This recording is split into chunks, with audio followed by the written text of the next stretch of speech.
Welcome to the Great British Pinball Podcast, and here are your hosts Scott Rundell and Neil McRae. I do love our soundtrack and intro that I robbed off some random Joe on YouTube. Yes, ladies and gentlemen, and those unsure, it's the Great British Pinball Podcast. Episodes, is it 7 or 8? 7. Your guess is as good as mine. 7, I'd say 7. 8, we don't care. I am Neil McRae. I'm joined Scott by... Rundle. And I'm Scott Rundle. How are you doing? Scott, it's glorious to see you, mate. I don't know about you, but work-wise, it's felt like an uphill ski.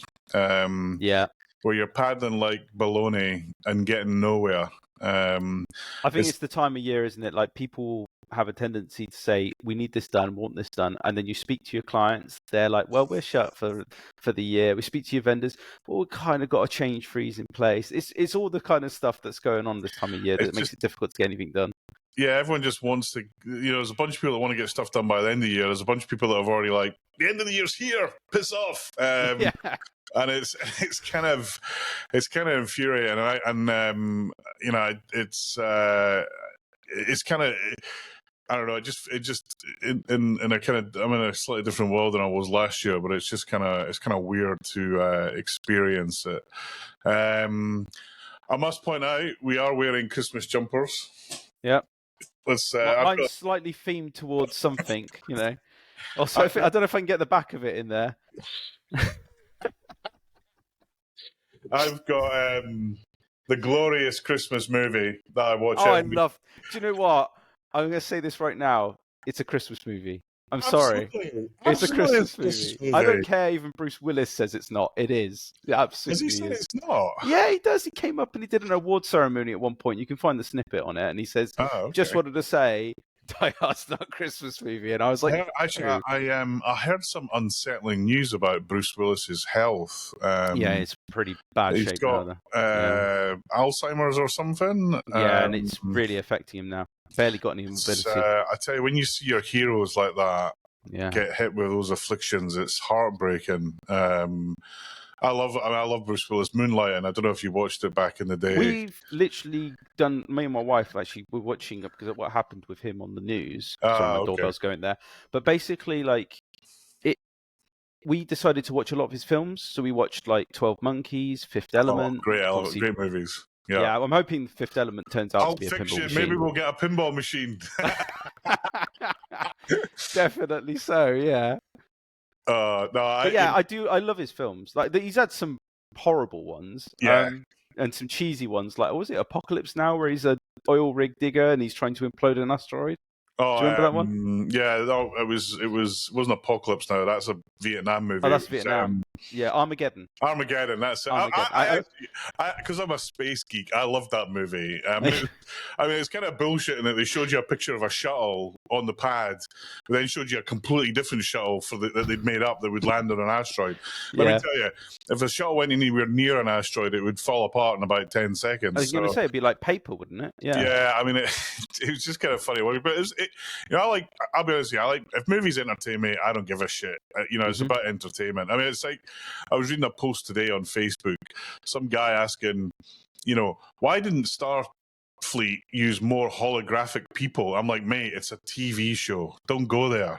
But they did kind of cover it in was it in Voyager or DS9, where they had they were using a load of holograms for slavery, and then they all had an uprising, didn't they, or something? Yeah, like that. I think it was Voyager, but it's just kind of, man, I just want to be entertained. I don't want to be thinking. The reason I watch this shit is to get away with all the bullshit in the world. Yeah, don't make the bullshit in the world come to the stuff that takes us away from it. Well, because I've got Star Trek in the background, we can kind of loosely talk about this quickly, but I wasn't that much of a fan of what they did with the new Picard season, except for season 3. I thought that was really good. Oh, yeah, I just didn't like where it was going in the world of Gene Roddenberry's kind of universe. Season 1 and 2 were rubbish, mate. Let's just call it what it was. They were terrible, and honestly, they got away with it because of the love for those characters. Right. Yeah, absolutely. Yeah. But 3 felt like a fan service kind of series, but it was perfect to me. It was like you brought back the whole crew. Even Data was back. Spoilers, sorry everyone. But it's great. To me, it's like, this is perfect. This is what I wanted. because they killed Data off obviously in the first season, and I was a bit like, yeah, I was just glad to wait. see it. I was just kind of glad to see it to swing back to the kind of Star Trek canon that we know. Yeah. As opposed to this, look, I love that you get these side things. Like there's if you go to a science fiction bookshop, there's millions of Star Trek books with other captains, and I love that they do that. Right, that's where that sort of weird shit belongs. Don't mess with the canon. If people want to watch weird shit or read about weird shit, there's tons of stuff out there. There's even Star Trek series on YouTube that real crazies have made in their back rooms, basically. But no, and actually, you mentioned Star Trek. I'm gonna only because you mentioned it. Apologies, everyone. By the way, we obviously love to rant. I love kind of these sort of artworks. I love that stuff. Yeah, that's really cool. There was this lady on Retrospect Studios. Her name's Kavita, and she's actually a licensed. A licensed artist for Paramount artist. For Paramount, yeah. And cool. I've got they just came back from the framers. You see, there's got these elements. I should know the name of that ship. I really should. I know Defiant from from DS9, right? Yeah, Defiant. One of my favorite. I used to, it was there was a part where he goes. Isn't it in First Contact where he goes, "Nice little ship"? That's what. And then Worf goes, "Little." Yeah, that's what that painting's called. Nice little ship. Is it? Oh, okay, that's cool. I kind of wanted her to call it. She always has this kind of competition to name the art pieces, and I was like, "Oh, you've got to call it Fortune Favors the Bold," which is the big line in DS9. I know DS9's got a terrible rep in the first 2 seasons. Where but from season 3 onward, man, it was Cisco, Avery Brooks, who plays Cisco. The man is a I loved him. Actor. He was a good actor, genius actor. He's actually the only Starfleet captain that I haven't met. Oh, really? Yeah, I met Janeway, I met Bakula, I've met Shatner a few times. I met Picard. What's his name? Patrick Stewart and William Shatner. So you've met them all. Yeah, I'm a bit. I like people who inspire me. Okay, they're playing parts, but I kind of like to go and meet them, and I find that that's why I like the whole space things. I find super inspiring, and Didn't William Shatner go into space? He did. He has actually been into space. That's pretty cool. Which I think which is great. And actually, I've got something. It's just come back from the frame. I've got this amazing. I'll post a photo of it up somewhere, but I've got this amazing art of the end. It's from the original series, which is where they go back in time and they come across this guy Gary Seven, and Gary Seven's trying to help an Apollo launch. It's not called Apollo; it's called something else. Right. But they use all the Apollo footage. Okay. And I've got this great picture of, and then Enterprise kind of gets low, and there's to help this Apollo rocket blast off, and I got this great piece of art done that's got Apollo rocket and the Enterprise, and Bill Shatner signed the Enterprise side, and Frank Borman, who actually recently passed away, I'm sad to hear, he signed the Apollo side. He was the guy that the top capsule. He was one of the big. He was, as well as being an astronaut, he was one of the program managers to get it ready in time for the thing. So I got them both signed, and hopefully that'll be worth like $1 million when they've both, for my retirement. But no, genuinely, I wish I had it because it's amazing. Anyway, we've yacked on a little bit. Yeah, we better get back on subject. What's your pinball plans for Christmas, Scott? Well, I was supposed to be doing my Twilight Zone, but as per what we mentioned before about people not wanting to do anything around Christmas, I get the feeling my playfield's somewhere stuck in Germany, similar place to probably where my ramps are, just sat in a depot somewhere. No one really cares. So I don't know. There's not really much I can do. I'm kind of stuck, if I'm honest.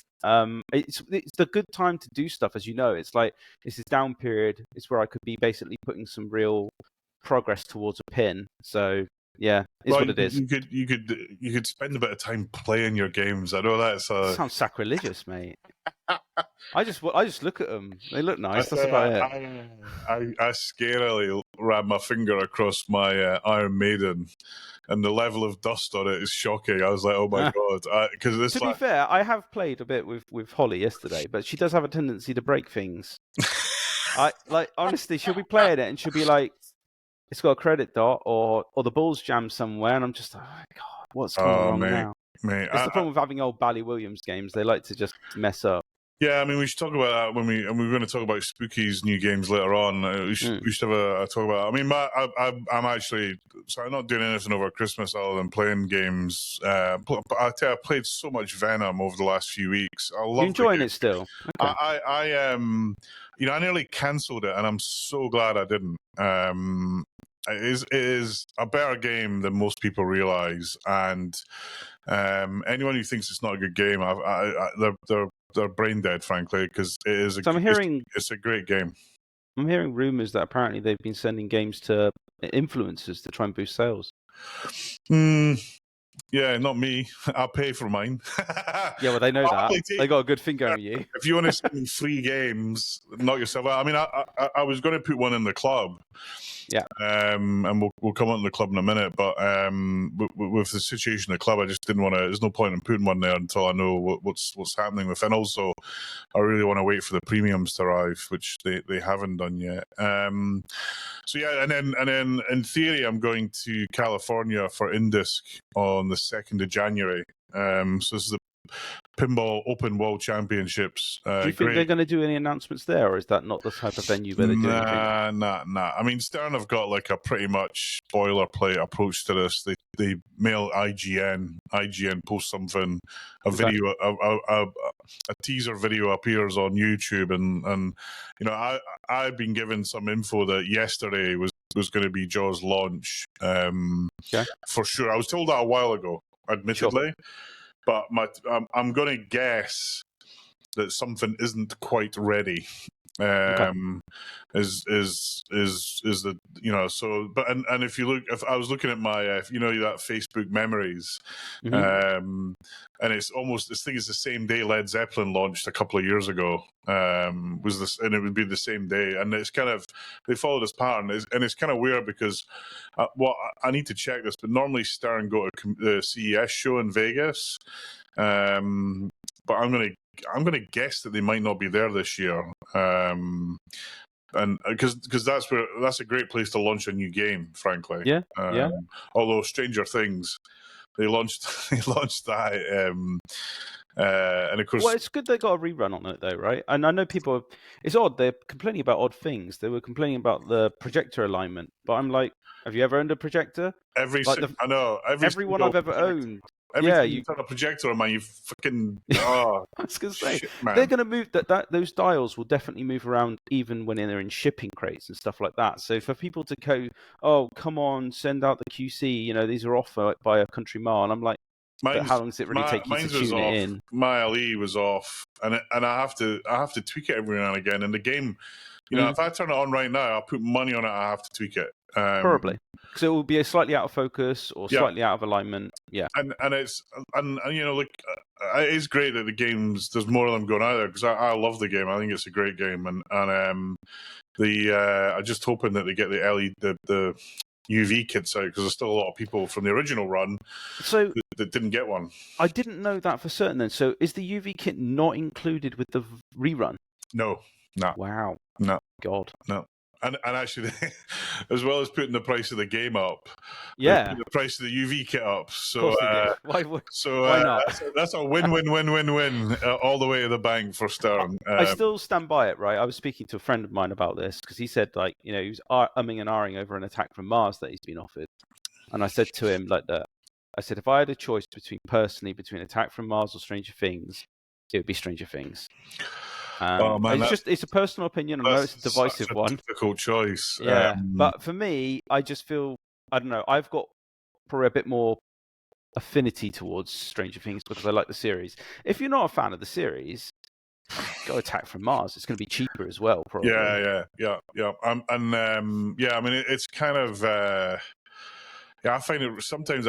When I'm faced with the dilemma of a game to choose like that. I just find it so difficult to choose. It's such great games. Even like just trying to decide what moves out of here next is a freaking nightmare. I'm like you. I'm at capacity now. I've got one space left over, which we'll talk about later. That's where I was going. I was going to say, okay. The Cactus Canyon saga continues.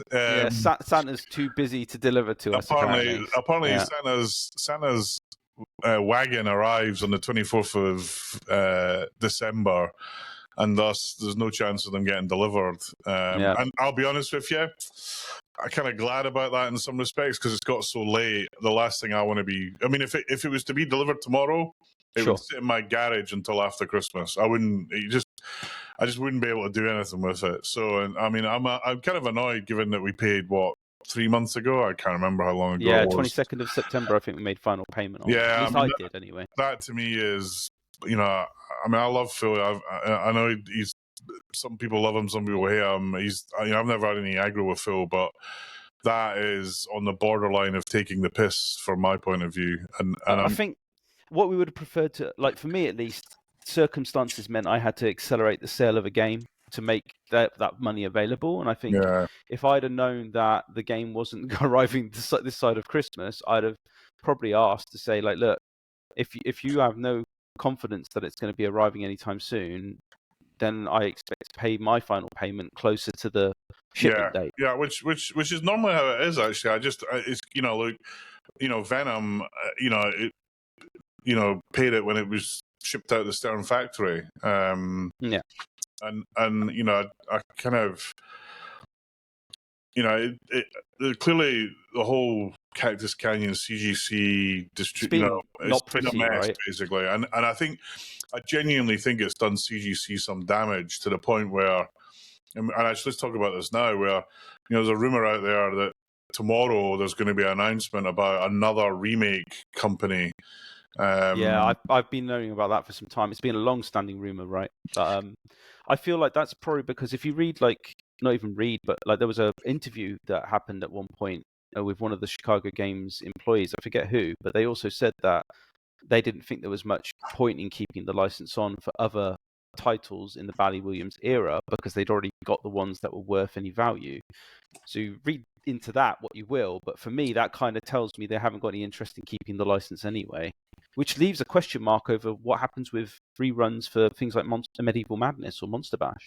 Yeah, I mean, my sense would be, just thinking about that, the only other games, in my mind, there's two games in my mind, there's quite a few games that have got opportunity, but there's only a couple of games that are easy. So the easy ones, Totem, right? For some crazy reason, that game sells for stupid money. It does. I don't know why. It's freaking terrible. It just, hit hit the spinning thing. Probably needs a code update, if anything else, though. Yeah, right? and but again, I would see that selling really well. Better than Cactus Canyon. Cactus Canyon's okay, but code-wise, and I bought my Cactus Canyon because the Lyman code's coming. Do you think that's still going to happen? I'm pretty sure it's going to happen. It will. Okay, cool. I'm pretty sure Josh will make sure that happens. I've spoken to him a few times about it, and he's very keen. He's very good friends with Lyman. I think he's keen to see this come out as his own kind of personal tribute to Lyman. Is how I read it. It's not what he said, but it's how I read it. Okay. I think Totem's one of them. Theatre of Magic. I mean, the number. Yeah, Fear of Magic is it's a stellar game. And both those games, there's no licenses involved. They're easy, right? Yeah. Then you've got the hard ones, like you mentioned, Twilight Zone. Look, I can't stand Twilight Zone, but it's a game that sells. It's a game that an okay Twilight Zone will go for $4 or $5 grand. A nice one will go for 10 or 11, maybe even 12 if it's done well enough, right? True. And it's got a fan base, and then of course, but you need to get the licensor involved, etc. It's same with Adam's Family, right? That's where I was going next. And Adam's Family's had some challenges over licensing in the past. I then try and think, what other games Whitewater, maybe? That? Sorry? Whitewater? Yeah, that's a definitely. It's I think it's borderline a bit more. Yeah, the demand's there for it. I think maybe, But but this is the thing, right? I mean, this is it's the getting thing. that topper done right. I don't know, as you probably know as well as I do, that foil is just so hard to reproduce. So for anyone that doesn't know in the context, that sitting at the top of the game is basically like a waterfall effect, and they've tried to reproduce it in the past, and they can't get that 3D effect to make it look like water is basically streaming down where the lights are bouncing off of it. I wonder if Williams knew when they were building that how unobtainium it would become. Because it is bizarre, and that topper can drive like a grand difference in the machine. Oh, absolutely. It's insane. Yeah. I've been offered a whitewater without a topper, and I said no. I was like, to me, at the value you're putting it at, I'd do exactly what you said. I'd knock $1,000 off because the topper holds so much and you value. can't buy them. So no. unless you convince someone to part with theirs, which they're going to want, stupid money to do that, because they lose it on the game if they want to sell it. I mean, yeah, maybe Whitewater. There's other games I'd love to see them do, not because I think they'll sell well, but because I'd like a new one like Shadow, Indy 500. These are popular for me. These are popular kind of tournament games. So having Shadow's a low value game, though, isn't it? I don't know. Absolutely. And given the bill of materials, because that's the weird thing about Shadow, it's a bit like Twilight Zone. It's got a lot underneath the hood. Stuff. Yeah. I mean, same with Indy 500. It's got a lot of expensive mechs on it. But I don't think, again, if they did those two games, they wouldn't make any money out of them. That's for sure. But I mean, the other thing, the flip side to this, though, Scott, when I think about it, which is all the folks in pinball land that these games are not real. They're kind of, if they're new to them, and they're good games, they might. Yeah. It's kind of like some people that are buying, a lot of retro console stuff, like GameCube stuff's gone through the roof in value recently because the games are great. They're absolutely amazing, and people want to play those games. One of my favorite ones was Resident Evil, the remake on it. So that was really good. And this is driven by it's driven by us old gits that want to play these games again, but it's also driven by people who they played. Wait a minute, I played this Luigi Mansion on the Switch. What's the original like? Or I played Zelda. What's and they want to go back and understand these IPs, and I think it feels to me like in some way there's and you see the virtual pinball. I'm not talking about the V pins, but the stuff you play on your laptop or your iPad. Pinball FX stuff like that. Yeah. They're moving pretty big. So look, by the next time we do one of these, we'll have our Cactus Canyons. I think we should when we get them, we should sit in front of them and do the podcast, like almost literally sitting next to them and tapping them so that people believe that they've arrived. Yeah, that'd be nice. My popularity rating with Phil is a new level of low. No, I'm just kidding, Phil. That then points me to Pulp Fiction. Talking about Bruce earlier on. I dread to think how long I've got to wait till that game arrives. You've got one in order as well, right? No. For my sins at the time, I was like, what do they call it? Low level game when it's got no ramps. Single level, yeah. Single level game. So I said, single level game to Holly. I said, I don't want that. She went mental at me. She was like, why have you not put an order in? Why haven't you got it? And I was like, well, the topper's gone now. And it's a bit like Whitewater, right? For me, Pulp Fiction without the topper, I was just like, nah, I'll just leave it. Yeah, I mean, I kind of, it's kind of a weird one.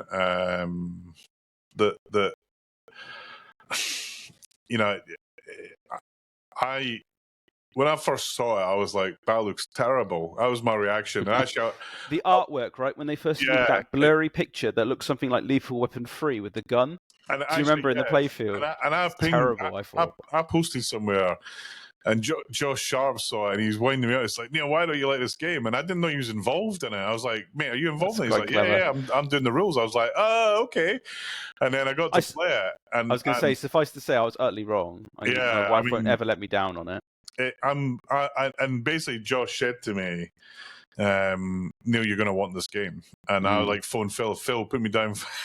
I think this was like 2 days before they properly announced it. Oh, you were lucky then, because obviously they were quite There's quite a kerfuffle is probably the term I would use around how we thought we had more, and then there was a website there's issue. the whole Phil's checkout software went a bit kind of RoboCop, and didn't protect the public, but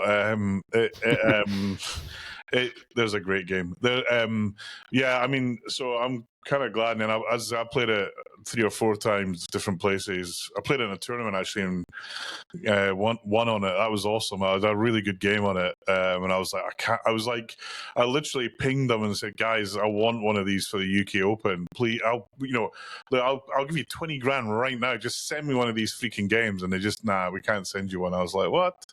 Anyway, it's. I'm really looking forward to it. I love, as you know, I love those kind of games of that era. So should we make a prediction? I think we should make a prediction. We can think back on this. I honestly, okay. I'm going to go with So for me, based on what's happened with Cactus, but on lessons learned, I'm looking more positively that we may see some units in America. So I'll start with America first. By I would say mid-September. And I'd say really far away. I think that far away. Yeah, absolutely. I think they're going to be not that quick. So, but that's optimistic for me. And then for the UK, I think potentially the start of next year. So the start of 2025. So that'll be January 2025. Okay, here's my prediction. I think the US will see games shipped in February. Wow. Okay. Pretty sure about that. I don't know. I just think they're still wrapping up. Think about it logically. They're still making SEs, I think. That's still got to be made. So I don't know. I'm giving them the benefit of the doubt on this one. I think we'll see some ship in February. I think we will see the UK ones. I think I'm going to go where you are, mate, which is early 2025. Yeah. And actually saying that out loud is making me cry with despair about. You'll have so many different pins by that point. You won't have any room. Yeah, although I have to say, I mean, let's cover this now, which is kind of the kind of new games and stuff, the kind of rumor mill right now. I look at what's coming from Stern, and I look at what Spooky have just launched, which we'll talk about a bit in detail. I look at what JGP have just launched, and I kind of look out there and I'm thinking, I'm not sure that the stuff that's coming is really for me. So Pokemon, there's no way, unless that game is. I mean, this is the thing. If as a theme, Pokemon just doesn't interest me at all. Right? Sure. If that's true, I'm so skeptical about that being the real. Being the real thing, because it's going to be Cabbage Patch Kids instead. I look at the people who, all these folks that have just gone out and bought, gazillions of Foo Fighters, and I just think, are they really going to buy Pokemon? Just the volume players. It's a balance act, though, isn't it? Because the people who they're aiming at aren't the collectors; they're the families. They're trying to go to say, right, look, your kids are going to want this. You might not, but your kids will. And then they're probably thinking, well, this is a way to kind of build the next generation in. Maybe. I wish I believed that the pinball industry was that complex. It just feels like a theme. I look at Venom as an example, right? Yeah. That has been shot to shit all over the place because of the theme. And it's not like a top 1 IP from Marvel, right? A top 5. No. But it's not the worst theme in the world, right? No, there's worse they could have picked on. I mean, they could have done Fantastic Four. Yeah, or there's Ant-Man, I would say, is worse than Venom. From a comic book point of view, maybe not from a movie point of view. But I just think after that and Led Zeppelin and Rush, I kind of think, who's buying a Pokemon pinball machine? They're all over the joint, aren't they, when they come to their licenses? Because it feels... Rush for me felt, obviously, it didn't hit really well here at all. We know that. There isn't really much of it. Yeah, I mean, my guess with Rush is it was a cheap license, and they, But I with that and Led Zeppelin, I reckon if you allocated the costs to them that they deserve, if they broke even, I'd be stunned by it. Do you think they'd ever have the guts to do a Michael Jackson pin? Nah. No.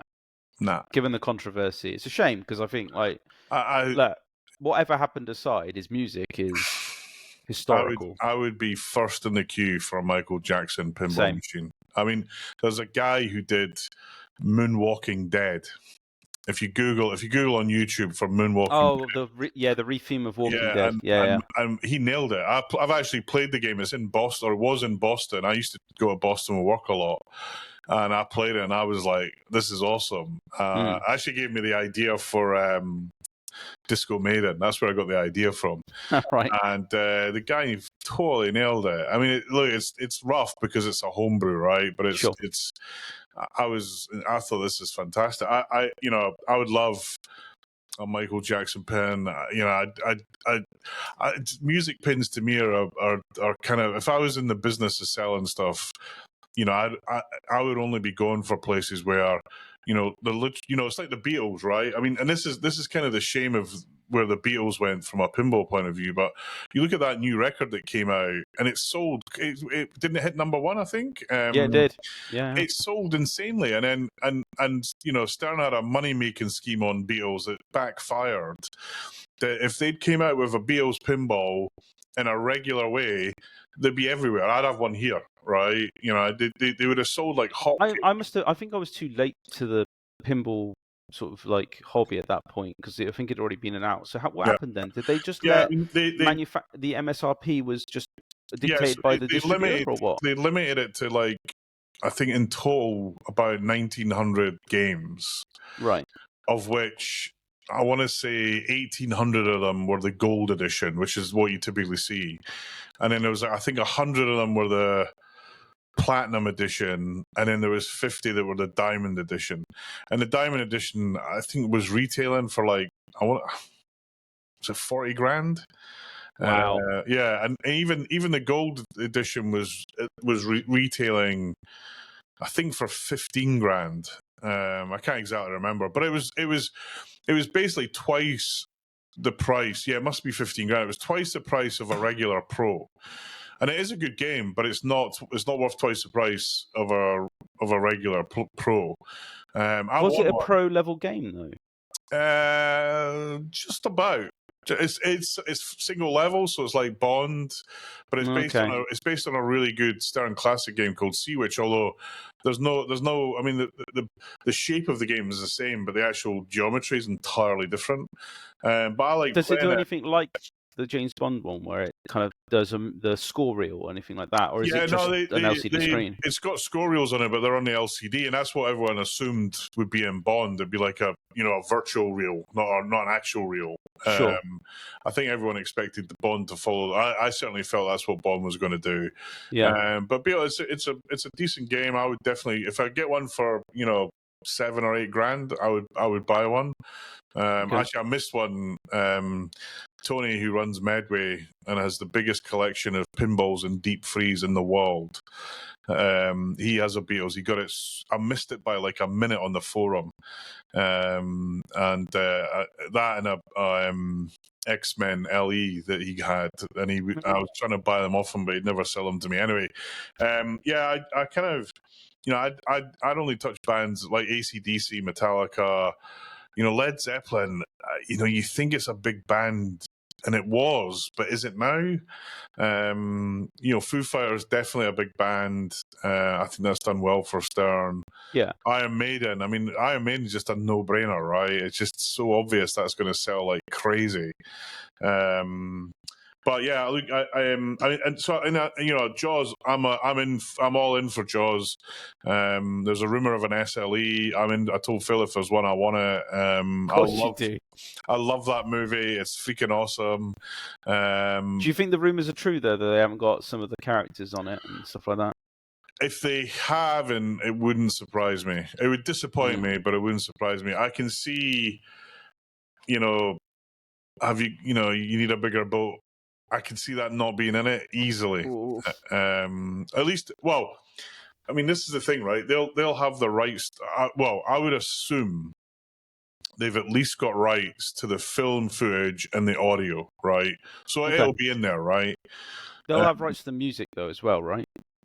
I would be amazed, given the time of Jaws, I would be amazed if they didn't get the music. Yeah, they got to, right? If the game doesn't have the Jaws music in it, it's dead on arrival for me. Yeah, I well, mean, either that or someone will have to do a movie code update like someone they will did with. fix it. I mean, that'd be ridiculous if that's the case. But yeah, if is it Roy Schneider? Is it? I can never remember the guy's name. One of the actor that you think is absent from the. He's the guy. He plays the sheriff. Gotta get the sheriff's name's going out of my head. Anyway, he plays the sheriff guy, and the one that keeps telling people to get off the beach. Yeah, basically. exactly. And you're going to need a bigger boat, which actually I found out was an improvised line. Oh, really? So he just made it up on the spot, which I thought was awesome. I only found that out recently. Yeah, I mean, look, if they haven't got the music, for me that would be pain. That'd be like Jurassic Park without the music. And actually, Stern got away with very little. They could do a Jurassic Park where they don't have the assets, so they do everything in cartoons, but they've got the music and they've got enough call-outs. They had Nedry, which is something. And I mean, it was Nedry. I think Nedry was. I think they got away with it but they got away with it because the game was so good, right? Yes. If the T-Rex heads, it's a great piece. Yeah, but if the game was shit, they would have got killed, I think. It's a Keith Elwyn game, isn't it? And that's the same thing with Jaws. It's going to be a Keith Elwyn game. It will probably sell by the bucket loads by his name alone, and deservedly so. He makes arguably the best games in pinball. So yeah, I mean, he's definitely on fire. I mean, I kind of if he does a this is his fifth game or sixth game? 4, you should know 5. better than I do. You own them all. Yeah, this is game 6 if you include James Bond. Right, the 60th. Yeah, for him to do 6 for 6 of good games, that would be a pretty amazing feat. Because if I went back and looked at Steve Ritchie's 6th game or Pat Lawler's 6th game, or 5th, 6th, or 7th. Oh, yeah. Every developer has their hit and miss, right? But then again, a real shitter. Could Jaws be the miss? We'll find out, I suppose. Oh God, I hope not. Give Keith Pokemon, make that be the miss. And then there's a rumor about a remake of Metallica, which scares the hell out of me. Okay, why? Because the original Metallica is one of the best games on the planet. So you're not talking about a Vault edition. You're talking about a remake. Well, this is the thing, right? So Vault in Stern's vocabulary can be anything from we're just making some more of the same game to actually we're redoing the game, right? Because Star Trek Vault was just that, right? Same game with a different badge on it, right? Yeah. But if you look at Spider-Man Vault, they went from the Tobey Maguire graphics to the comic book, right? So which actually was cool, except the call-outs were terrible on it and it ruined the game. But if they do a Metallica, if all they do is just add an LCD screen to it and just tar up the DMD, I could live with that. If they've mess about with the rules that Lyman wrote, that would be sacrilege in my view. Would. I mean, I would like them to do something more interesting. Personally, I'd rather them do what Color DMD's been doing, right? So like that one there is Color DMD. Yeah. So add in a DMD, keep it the same, but make it color. So like Chicago Games do, right? Yeah. So I think that would be probably the best upgrade for it. And then, as you say, any kind of improvements that can be made to any service bulletins they've released or the games have particular faults. Yeah. And maybe tweak a few things that but although I would argue that Metallica is one of those games where there's no real exploits on it. There's no one path. It's it's kind of cool. But the other thing is they sold a lot of Metallica's was on the kind of return to pinball, the world. So it was riding that wave, basically. Yeah, and after they did Ghostbusters, they made more Metallicas. See, logically for me, and I know you don't really like the game, but Ghostbusters has a huge demand. Oh, I would have thought it makes much more sense to do a Ghostbusters if that's the case. Then if they sold too many units, it's not like the game's scarce. I could pick up one if I wanted to. It's not that difficult to grab a Metallica. No, Ghostbusters, and on the other hand, is pretty damn pricey. hard. Yeah, and Yeah. it's nuts because Stern were pumping them out for a really long time. I mean, the year that Ghostbusters came out, I think they only did 2 games that year. Because it was they also moved to their old factory. So they were in their really old factory. They moved to a new factory, and Ghostbusters was kind of made just before. They started making it just before the move, and then just after the move. So. See, I'd use that as the excuse to put it to bed once and for all. Was the flipper gap intended or not? Because then they could do the rerun. Suddenly the gap's shorter. And piss off thousands of people. Tank the value of every Ghostbusters that's out there. That would be. I tell you, if they did that, I would be back in because it would just make the game a bit more fun to play. Well, it was a straight down the middle drainer, wasn't it? It really was. Or make the center post official. Yeah. But a lot of people put the center post in. Yeah, and then the other. I'm trying to remember the other couple of Stern things. There was one other thing that was coming that's escaped me. More toppers, no doubt. Yeah, well, yeah. I mean, from what I can see, there's more toppers than games now. I've seen pictures of these like huge warehouses just with toppers top to bottom. Don't get me wrong. I think doing a Black Knight topper. I've said it for years, but the demand surely isn't there like it used to be. It was back when the game was more fresh and people were still kind of talking about it, but I don't really know. When was the last time you heard anyone going, "Oh, I really, really want to play a Black Knight"? Well, no, I mean, yeah, it's kind of a weird one. There was a thread on Facebook about it that there was more love for the game than I thought. I like it. It's still there. I had one. I liked it. There. Yeah, but I think there is. I think the thing is with the so the topper is double what I paid for it, which is nuts. But treble, isn't it? Because it's 1,500 now. Yeah. Oh yeah, treble. I paid $400 for mine. Bargain. and the yeah, I mean, there was a lot, and I think you had that game. Black Knight tends to sell lower price, especially if you don't have the topper. You had that. I think you're damaging your prospects of selling the game if you want to. But my sense is those that have still got that game are probably going to hang on to it for a while. Anybody who's got it now, yeah, likely it's a keeper. It's not a terrible game. I quite enjoyed it. I like the whole premise around the defeating all the boss types basically and working your way up to the castle end guy, which I got to I think twice from memory. It was brutally hard when you were trying to fight that mace because it was spinning such ferocity. Yeah, it was definitely challenging. Yeah,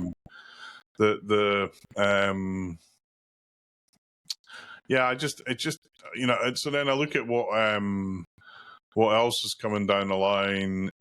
So obviously Spooky, let's talk about that. They've announced Looney Tunes and Texas Chainsaw Massacre, and yeah, I have to say it's kind of weird. It seems to be like, and I've heard this. I was thinking this, and I've heard it from a couple of folks, which is you've kind of got the spooky in the world of horror and cartoons. So you've just had Scooby-Doo, you had Halloween, sure. It kind of feels like that's their niche now, is it's either horror or it's a cartoon, which is great because I don't think Stern or JGP would touch either of those things in my mind. Trying to think of one they've done recently. You're right. They don't really look at those. Cartoon-wise, I can't imagine Stern going near it, but horror-wise they used to, like, right, Walking Dead, stuff like that. Yeah, well, but Walking Dead and maybe Elvira is that? That's considered horror. What else? You might say Godzilla's a bit of horror. Touch Stranger Things, kind of horror-y. Batman, that well-known horror game. I mean, Stern's probably not too afraid, but I think you're right. Any hardcore horror, they probably be like mainstream. I think they're never going to do Texas Chainsaw Massacre. They're just not going to touch that. But I have to say, looking at both those games, and it's great that they've got dedicated teams on it. So like they won't have the shit show that they had with Ultraman and Halloween. Yeah, I mean that was just I felt for the. I mean, I actually had an Ultraman order, and I bailed out of it. It cost me $1,000 to bail out of it. I did the same thing with Halloween.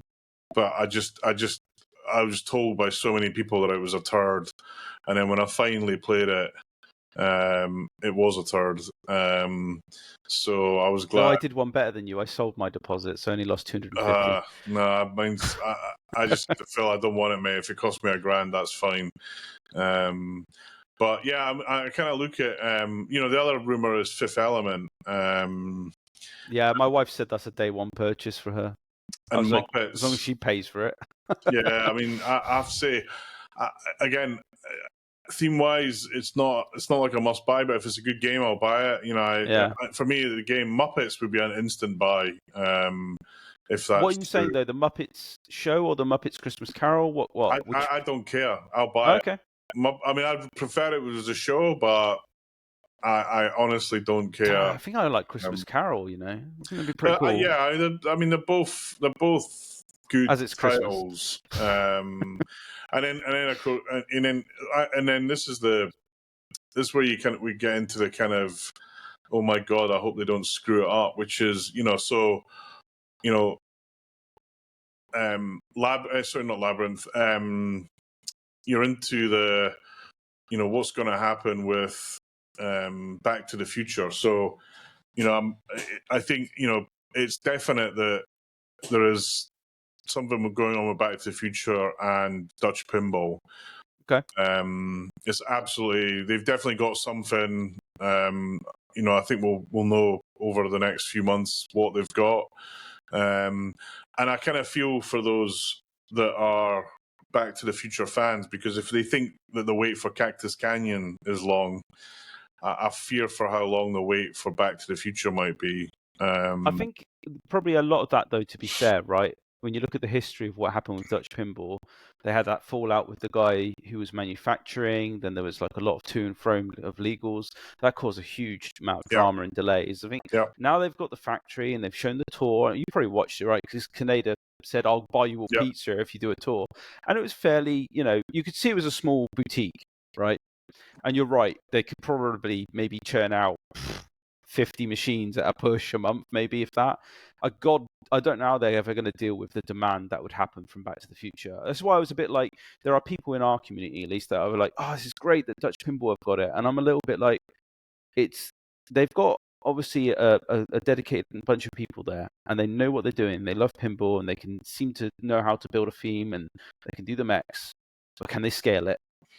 Because that's my biggest concern is, can you meet the demand that will happen from that game? You'll sell like 5,000 units of that game. But also, can you code it? Can you get the sound right? Can you get the integration? It's such true. It's such a iconic. For many people, not for me. It's one of those things that the fans are like ruthless fans. If you say something negative about it, they'll literally hunt you down and kill you. That it's got those sort of fans, and I just fear that they're going to be disappointed, and especially after especially after the Data East Back to the Future, which is, I mean, let's just not even talk about it. It's bad. And then I kind of think the other companies, Labyrinth, it seems to be doing all right. Starting to see them turn up in the US in people's homes. Again, still not a game for me. Did you bail out? Did you stick with it on Labyrinth? Look, for me, I think there's a couple of problems with me when it comes to the new in-box. I'm a bit disillusioned from buying new in-box after Cactus Canyon. I think I've had Elvira. I lost money on it because of what happened because of Cactus Canyon. That was new in box, and I'm just a little bit concerned the way the market is at the moment. If I buy a new in box, I don't want to have to lose $3-4 grand plus on a unit just because someone else feels it's worth that much. It's like, if they think it's worth that much, you have to wonder. Look, at one point or another, there's going to be a lack of people buying new in box because they don't want to take that kind of loss when it comes to selling it on. I get the fact you're never going to get close to what you paid for it, and that's a realistic fashion. But to lose $4 grand on something that's just effectively had 100 plays on it, it's a bit insulting. Yeah, I mean, I can't help but agree. there's that's why I was thinking about bailing out of Venom, frankly, was because, crikey, I just walk out the minute that it's dropped off in my house, it's suddenly lost $4,000 in value. And if it's not a game that I like, I don't mind losing money on games that I like because I won't sell them. I'll just keep them, right? But if it's a game that I end up selling, I can't put myself in a position anymore where I'm buying a game sight unseen. Yeah. And I want to be able to play it. And I feel like, well, if I missed the opportunity to buy it, so be it. Yeah, That's just kind of had to be how it is now. Yeah, and you look at those that have got Turtles and Led Zeppelin, where Stern have chopped the price back in October. It's kind of a that's and the other thing for me, if I was an Elvira 40th owner, I would have gone nuts when they released that Blood Red version. That would have just bogged my Which is the blood. ultimate version, let's face it. It is. It's the one It's the one you want to have. And I did hear a rumor that the knife was going to be made available separately, though. So fingers crossed that's the case, because I'll be ordering that for mine. Yeah. So and then I look at the other games. You got, I don't know why, but Haggis doing Centaur.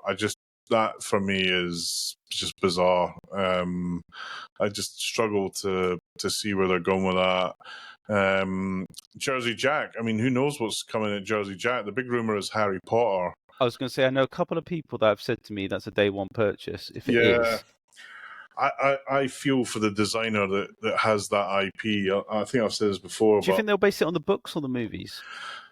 Yeah, but I think it has to be based on the movies. I would have thought so, right? But the challenge of that is it's such a big franchise, and everyone's. I mean, this is like, when you do Wizard of Oz, it's really easy. There's one movie to start, middle, and an end, right? Dead easy. Yep. Harry Potter, there's so much, Isn't there like 7 movies? Yeah, there's 7 movies, then there's the Beast side movies, and there's some other thing. And everyone has got their own mental model in their brain of what they want to see in a Harry Potter game. And I think trying to capture enough of that is, I put it this way, if the designer does that and lands it, they are superstars in my view. But then again, if you look at Lord of the Rings, which is a little bit out of shot from me, but I mean, that's a big movie, a big trilogy to take in, right? And they did manage it. I feel like they did encompass a lot of the movie elements in there. Yeah, but Lord of the Rings, compared to Lord of the Rings, don't get me wrong, you are comparing 3 movies to 7, but yeah, but also Lord of the Rings is, we went here, then we went there, then we went here, then we went there. Then we went you could argue the same thing with Harry Potter, though. Nah, no way, no way. I'm not a fan of. Well, actually, I did read the books of Lord of the Rings, which are way better than the movies in my view. But I mean, the movies are as good an adaptation as I think anyone could do. But my take is that the big set pieces in Lord of the Rings were easy to identify than they would be in Harry Potter. I don't know, you could do the Prisoner of Azkaban, the Philosopher's Stone, Quidditch. I can name a couple of things off my head that I think if you covered off the bare minimum, you probably satisfy most. As you say though, it's not an easy feat. Look, this is the thing though. It's kind of like, for some people, it's like, it's in some ways. This is where someone like Stranger Things and The Walking Dead and Game of Thrones were kind of lucky in that when they came out, there was only 3 seasons of each. True. I think Walking Dead was just 2. So you don't have that problem, but now you got the problem as well. I was going to say, could you imagine basing a pin on Walking Dead now, isn't it? God, and all the spin-offs. Exactly. Oh, Jesus. That's exactly the point I'm making, which is it'd be super hard. Let's talk about Texas Chainsaw Massacre and Looney Tunes. Let's give that a bit of limelight. First of all, hats off to Spooky for getting another game out so quickly. Again, if you'd said to me, in Texas, would they have another game out by now? I would have said no way, but they've nailed it.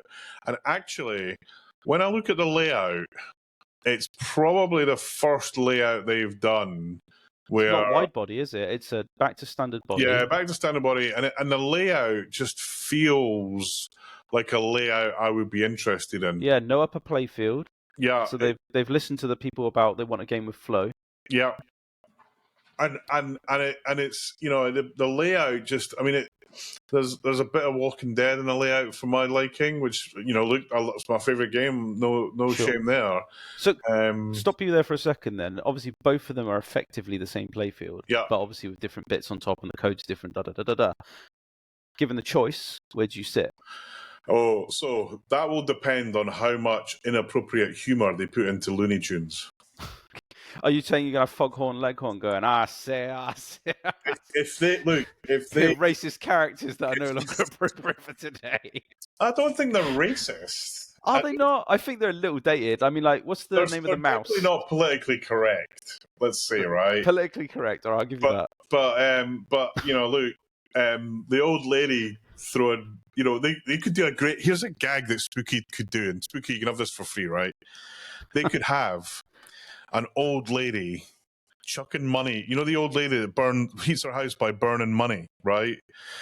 And they could have this in the game, and they could put the Stern logo above the fire. I don't think they're going to do that. If you don't do this, I'm going to buy the game and I'm going to hack it and I'm going to put that in myself. Seriously, that would be hilarious. That's the humor that I want to see in this, though. Do you get me? Right? I do. I mean, do you know what? If I had a cartoon game based around that, I would have had wacky races over what they did. Yeah, with a dog. Dick Dastardly and Muttley. Muttley is like just the funniest character ever. I think I learned all of my wind up as a kid growing up watching him on TV. I think that's where my wind up influence came from. When I make my wife laugh enough, she sounds like Muttley. I'm not even joking. She does the laugh just like him. She's gonna hate me for that. And I used to go 10 medals, Muttley, and it used to set her off and be like, because you remember when he used to like every time he was falling, he would like go, "I'll give you a medal," and he'd be like, "No, 10 medals, then save me," and he'd be like, "Okay, I'll do it for 10 medals." I used to love that. That was Catch the Pigeon. That was it. Yeah, that's right. I mean, the other thing. I mean, it's kind of. In some ways, the Texas Chainsaw Massacre part kind of mirrors Labyrinth, but from a different angle. I watched the original Texas Chainsaw Massacre again this week. Okay. It's fucking terrible. I bet it's dated. That's the problem. So bad. I mean, it's so bad it's good, but look, they don't need to capture the datedness of the film, and I'm probably going to get people from Texas with chainsaws turn up at my door tomorrow for saying that, but it is not the best movie. And I think I can't remember if it was the original one. It must have been the second one, where there's a guy who's got a metal head and a hook, and it's just like, really? I'm just thinking, and this was the golden age of VHS, where you had all these video nasties. Sure. Where you'd loan them and they've been played a million times. The other one that was, and this is an instant buy for me. It's linked to Texas Chainsaw Massacre, but if they did Dawn of the Dead Zombies, which one though? The shopping center one. Okay, the George A. Morero's one. Yeah, Dawn of the Dead. That was my favorite zombie movie of all time. Yeah. I loved that. If they did that movie, I am in. And they got to get the music Down with the Sickness. They've got to get every part of it. What was it? Ring of Fire at the start. Yeah, that was so good. I'm going to watch that film again now. I love that film. Such a good movie, mate. It really is. But look, like I say, I think the layout is good. The ramps, these kind of weird plastic ramps. Why? I tell you what. Yeah, on the ramp subject, I didn't like what they did with the powder coat for the ramps. Yes, is it a powder coat or is it plastic? No, I think no. It's okay if you're talking about the ramps at the start. They are definitely, I think, powder coated metal ramps. Okay, all right. So the worry about that though is it looks, as you say, kind of cheap. Because if you're mistaking it for plastic, that's kind of worrying. The second part that worries me is that as it's a powder coat, unless they're using a really thick clear coat on top, it might wear and thin out. Oh, it will wear. I mean, every ramp I've got's got a line in it. Yeah. There's no question it'll wear because you got to wax. And doing it at that pace, they're probably not going to be able to do. Do you know what I mean? Like a triple coat. They're going to be like sending these off to the powder coaters, and they're going to be like, "I've got like 1,000 units of these things. Just crack on." And they'll be like, "All right, one coat will do it." I mean, I had it like Pinball Brothers, right? When they gave me my LV, because I had an early run of that, when they were doing the powder coat on that, you could scratch it with your fingernail. It was Yeah, that yeah, fine. It yeah. was like literally, it just wouldn't last. They had to send me another lock bar because it was so easy to wear it, basically. Yeah, I mean, you know, look, when I first saw it, and I watched a bit of the stream that they did of TCM, but with the Looney Tunes artwork again, they've nailed it. It's awesome. You know, I think the playfield looks a little bit busy, if I'm honest. I thought there was a bit too much going on, but I think the artwork on the cabinet and the back box and stuff like that, it looked really good. yeah, I mean, Whoever got the drawing was really same as talented. Scooby Doo. It looks. You know, it's a beautiful looking game. You know, Yeah. unfortunately, it's boring. But I mean, I genuinely, I look at, you know, I look at Looney Tunes and I look at Texas Chainsaw Massacre. I can say, yeah, these look like the games that I want to play.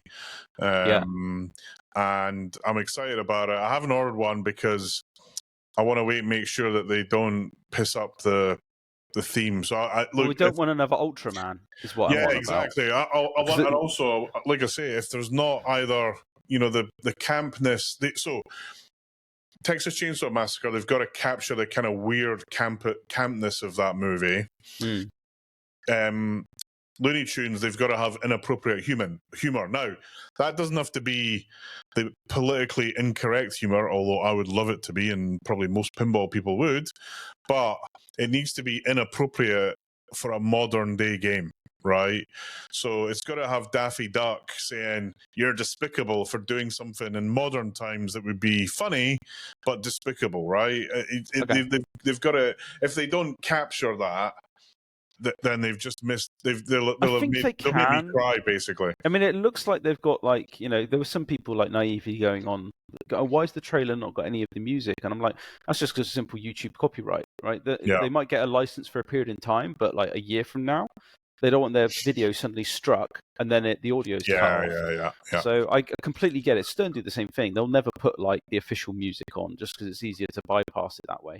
But I'm pretty confident they'll have the music. They'll have some people doing either impersonations, good ones, or maybe the original voice actors. Who knows? But I think it's, to me, if I had to choose between the two, I'd probably go Texas Chainsaw, only because I like the twist that you play as the people who are murdering people.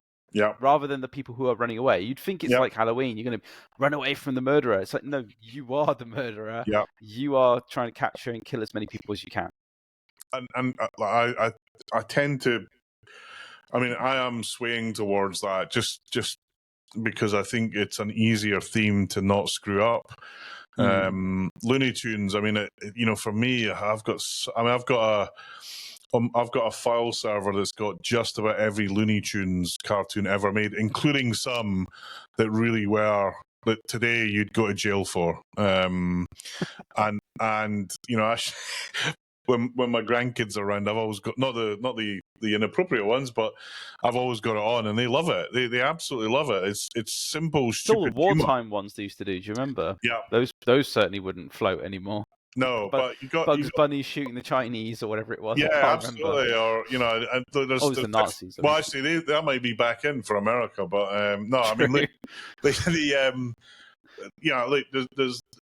my take on it is, so I've got the kind of Frankie Boyle approach to humor, which is, if it's funny, it's funny, right? And you know, I was reading I don't know if you've heard a guy called Kevin Bloody Wilson, an Australian guy. Go Google him, but if you play any of his videos, he swears a lot, but he's absolutely freaking hilarious. But in today's age, you know, he got, I think he was huge in a time where, you know, that sort of comedy was seen as politically okay. Now it's seen as politically incorrect, but when you watch it, it's still freaking funny. So, you know, that's it's like, you know, Frankie Ball, he's another one of these comedians that's right on the edge, but I find him hilarious. And, you know, I think it was on Have I Got News for You, where he was talking about the Queen's private parts, which is just, a no-go zone for just about everyone on the Anyone planet, else? but he Yeah. went there and it was funny, right? I won't mention Jaffa for fear of Let's not, Neil. Let's not. no offense intended, just as funny. But anyway, we will move swiftly on. So yeah, so look, I think we're both on the side of Texas Chainsaw Massacre. Like I said, I'm hoping I'm in the US in January. I'm hoping that usually Ace Gogi, big shout out to the guys there, Shane, who runs Ace Gogi, the pinball machines there. It's an epic place in Los Angeles for pinball. He's always got the newest games from all the manufacturers, and he's a brilliant guy. He's on Tilt Pinball as well. The food there is insanely good. I highly recommend it. Anyway, I'm hoping to drop by there on the way to Indisc and hoping that he's got one of these games there. Yeah. So look, just looking at the time, my God, it flies. When you're having fun, mate, time flies, doesn't it? A couple of other things I wanted. Let's quickly. First of all, the other thing is I did this. Pinsight do this thing every year called Pinsight Secret Santa. It's freaking awesome. British people, I'd love to see more of you guys get involved in it. I get involved in it. The guy I got was actually, I can't say where he was. I will give it away. But the Les Manley, or I forget his real name, on the Pinsight forum runs it. It's great. It's awesome. One guy, this happened last year. It's happened again this year. One guy, someone bought him a brand new pinball machine. Wow. Yeah, I mean, look, it's not. I think that they aim it around $40 or something, right? Yeah. I got a bunch of stuff under my tree that I've got no idea what it is. That's pretty cool. So I'm looking forward to opening that. I'll take some photos of it. But it's a great little thing. It's a lot of fun, and I'd love to see more Brits get involved in it next year. TWIP drama. Just I want to cry, basically. It's sad, isn't it? I mean, like, I get why, like, the way it's happened the way it is, but I don't really understand the outcome, if I'm honest. I think, like, yeah, go by the logic of at least what I understand it, and you'll have to correct me if I'm wrong, but they want to have it so that anyone who basically has won it previously can no longer win it again. Correct? Yeah. So, if I'm honest, that makes it a queue system. You're eventually going to win it. So we're going to win it. You're in the queue. By that logic. 100 years from now, we'll win. Yay! Yeah, exactly. But I think other people have kind of echoed this before. It diminishes the... It's a fault. I think, to me, it should at least... You could have maybe a situation where you can't win it repeatedly in 2 years in a row, 3 years in a row, whatever it happens to be, if you really want. But I don't really get the whole logic of you can't ever win it again. Yeah, I mean, the whole thing has been a comedy of errors from start to finish. The whole point they were, and look, when you're running stuff like this, you're doing it voluntarily. You don't get paid for it. Okay, that's cool, right? But there comes a time where you might think, actually, I'm screwing this up so badly. Maybe someone else should do it, right? Let's give someone else a choice. I'm not saying that they're screwing it up necessarily. But it feels like, I have a real love for the TWIPies because I was driving back, maybe this time when the first TWIPies was done, right? So when was that, out of interest? It must be about 5 years ago, maybe. Okay, so it's 4 or 5 fairly years recent. ago, right? Okay. And it's the straight down the middle guys that they're in their houses like we are. They're wearing bow ties and shit. Yeah, I can imagine. The Zach and Greg Bowen, they fucking nailed it. They're great, funny guys. They're brilliant together. They got a real kind of chemistry between them. And I was driving home late one night. I'd had to drive my mum, Mandy's dad home. She lives up where actually near where Pinball office is. Shout out to them. And I'm driving back and I'm like bored of listening. It's kind of Christmas, and I'm kind of done with driving home for Christmas. So I'm like, okay, what can I listen to? And this is on live. So I put it on my phone, and it's playing through the car system. And they're talking about favorite streamers, and they go Domino Pinball, right? And I had never, I was like, wow. right? I didn't like. It was just nice. I didn't win it. It's recognition, But though, they right? just mentioned a bunch of people, and I thought that's great that someone in the community has mentioned it. Like it's the same for Canada's awards, where we're on the list, and neither of us said we want to be on the list. It completely threw me off when my wife said, "You know, you're on the list, right?" And I was like, "What?" Yeah, She's, "Yeah, you're there." And I was like, you know, "Oh, look, we've done 7 or 8 or 9. I can't remember how many it is, but yeah, I wouldn't call us like an outfit or an organization. We're in fact we're pretty disorganized because yeah, we've both got lives, right? But and then this whole thing, and actually, I am pretty much an anti-awards person. In fact, in my career, loads of organizations have tried to give me awards, and actually, I freak them out because. And I've posted this before. When they say, "Hey Neil, we want to give you an award," I'm like, "How did you judge it?" And they're like, "What?" And I was like, "Yeah, how did you judge it? How am I winning this and Fred here isn't?" Right? I want to be really clear about that. And in most cases, you then get some bullshit, right? sure, And I'm like, actually, I don't want to win this because it's a bullshit award. And it's either been won by popularity, it's been won because I've said something that someone else just hasn't, but it hasn't. yeah." Or you provided an extra benefit to the business, that and the Yeah, other. there's Yeah, some reason, right? It doesn't matter what the reason is, but you know, and there's like 2 or 3 awards that I've accepted in my career, and I've turned down. I mean, I'm not trying to brag about this, but dozens, right? And and actually the other thing is when you're, and especially work related stuff, it's never you as an individual, it's about a team, right?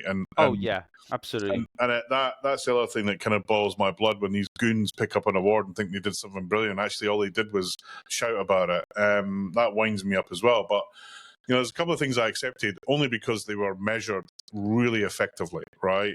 Sure, And there's no more greater measure, in my view, than people voting if they love you or hate you, right? absolutely, yeah, yeah. That's the thing, though, right? It's governing that, because I heard that they had problems before where they've said people have been botting, or they, you know, even I think even Yeah, look, Canada's account issue had a problem where you had to dismiss some votes because people had been botting. I think Scooby Doo or something. humans, yeah, Scott, humans be human, right? You'll get Yeah, some asshats that scam the vote, and yeah, that's a pain. But what you can't do is say, "Hey, you people, you can't vote for Fred." That's yeah, just like, no. Then it's yeah. not the People's Awards anymore. It's your Bozo Awards, and I don't want it, right? So, I mean, genuinely, that's how I feel about it. And look, you know, there's some what you're questions. saying, Neil, is we're never going to win it. Yeah, I tell you what, right? Actually, I made a gag. The last time, actually, I was one of the last things I did in my previous job, which was an honor. But I always try to be like in these events. I always try and come out with something funny or interesting. I want people to walk away and remember that moment. And I was asked to give out this really prestigious award at BT that is properly judged. Yeah, It's like a medal, and the guy who's winning it is a fucking awesome guy, Paul. Super deserved it. And I yeah. was like, this is awesome. And I was like, and then just as I stood up, something came out of my head. It was wholly inappropriate, but it was hilarious, so I went with it. Which was, and you know, the great thing about giving out an award is that you know that you haven't won it. And of course, the whole place is laughing.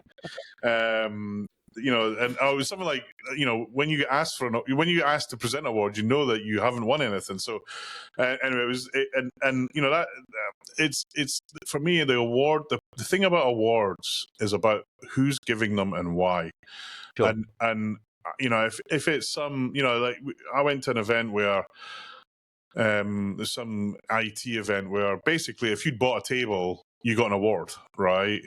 And Right. I just thought this is, and the thing is they had like about 100 tables, and this poor guy on the stage is saying, and the award for blah, blah, blah, blah, and no one after number 6, They stopped clapping after a while. no one gave a shit anymore. It was like, where's the free Yeah. booze, right? And I just like, no, I'm not. That's not.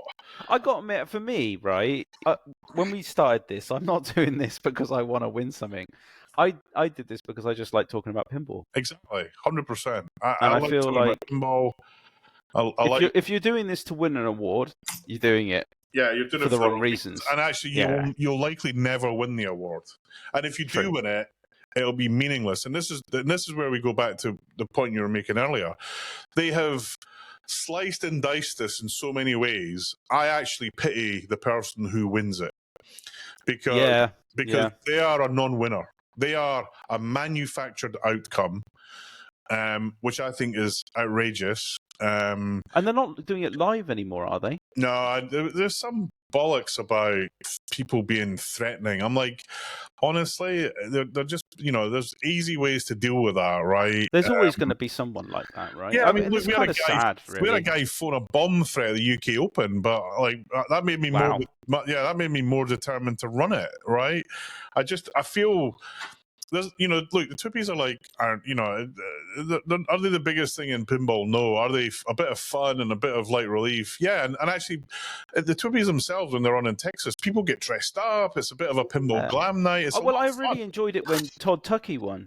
Yeah, because to me that was like, hey, I don't want to call him the underdog, because he's been around for years. He's been doing this stuff for ages. But he is an underdog, right? He feels in my book he does, and I really like the guy, and I was super happy he won. And he wins because of his content. It's not because he's got a whiz bang titles and graphics. He wins because he's just a Joe talking about pinball. He's charming and he's funny, and I just he's so. It is like literally like, I don't want to sound like Todd. If you ever listen to this, I'm not knocking your age, mate, but he's like your granddad talking about stuff. Honestly, he's like going, "Here's your television set," and it's like, it's not a television set, Todd, but it's great. You do you, mate.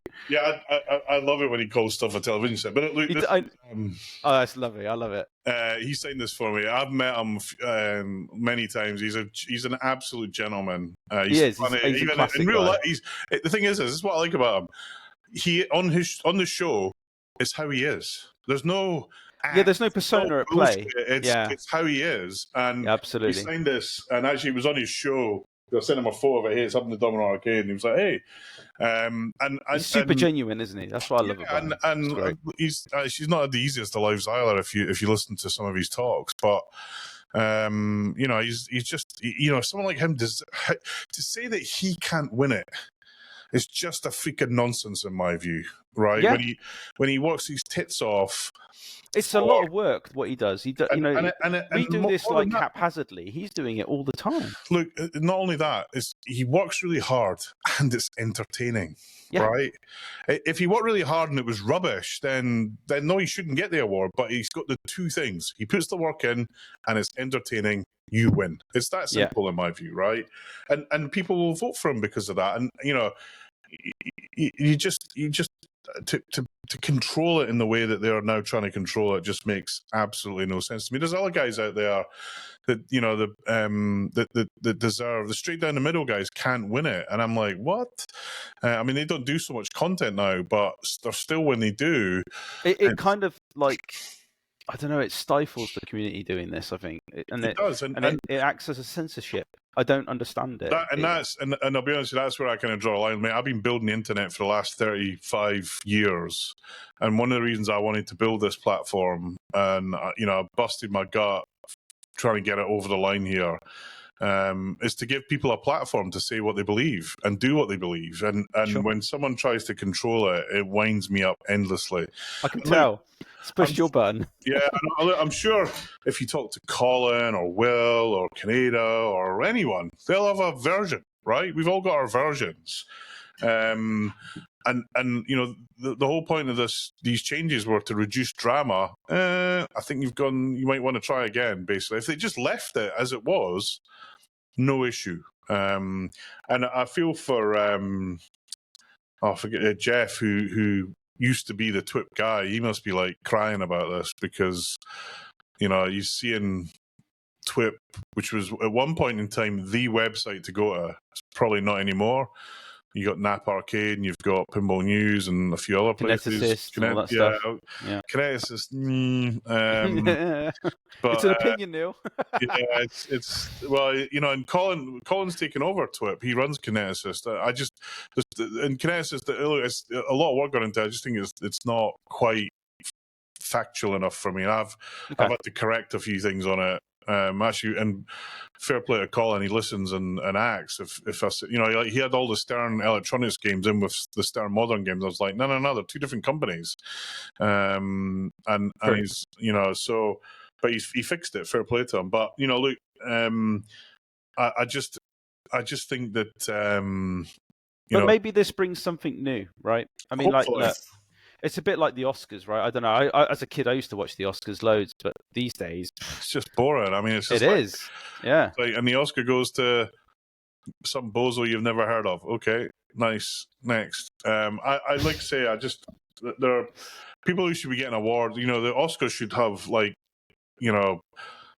don't know, ambulance and firefighters getting awards, not people that.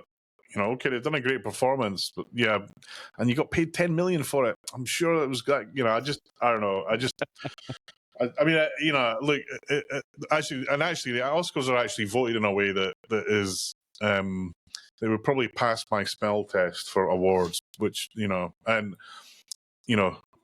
having won an Emmy, I can when you get a proper award, it is super meaningful. You saw. I think like Kerry Hardy did one recently, didn't he? Where he won best pin and show, and you could tell it meant a lot to him.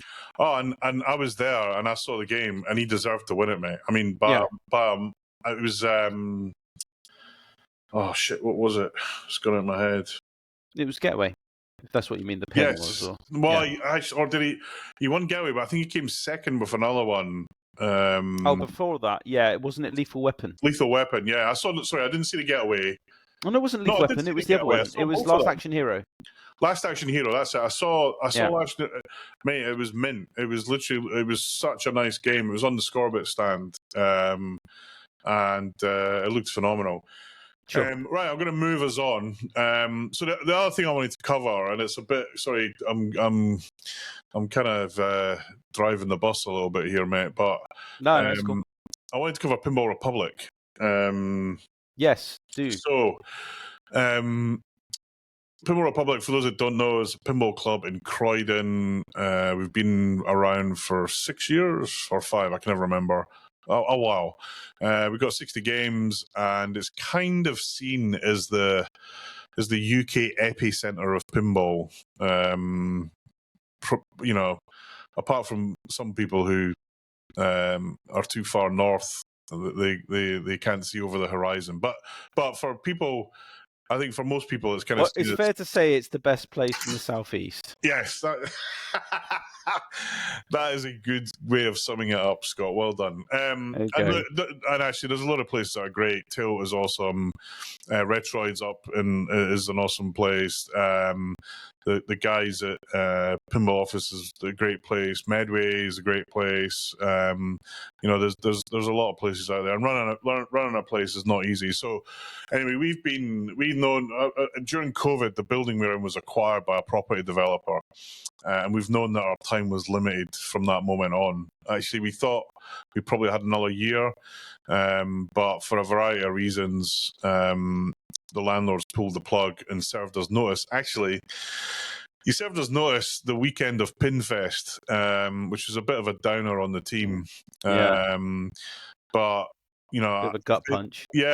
But for me, actually, I was kind of glad of it because we've been kind of umming and ahhing about what to do, and it kind of made things real. So we decided, right, we're not really going to do anything until after the UK Open, then we'll start looking. So I've spent the last, 3 months looking for a place, and oh my god, it's freaking hard, mate. When I've seen a couple of people off the forum, in the forum, talking about business rates in the UK, and they are not pretty. It's not even that. There's like there's a real. This scares me, but there's a real artificial inflation on property. Absolutely. And look, I don't want to get into houses and stuff because but business property is just a joke, basically. So, you've got empty units everywhere. So I'm trying to find somewhere in Croydon. Honestly, I must have inquired about more than 60 places, right? And these are like 2,000 square foot places. And some of them have been empty for years, right? Doesn't surprise me. And I'm like, well, we could fill this and you get some money. I was like, nah, we can't, because we're a big PLC and we own all this property.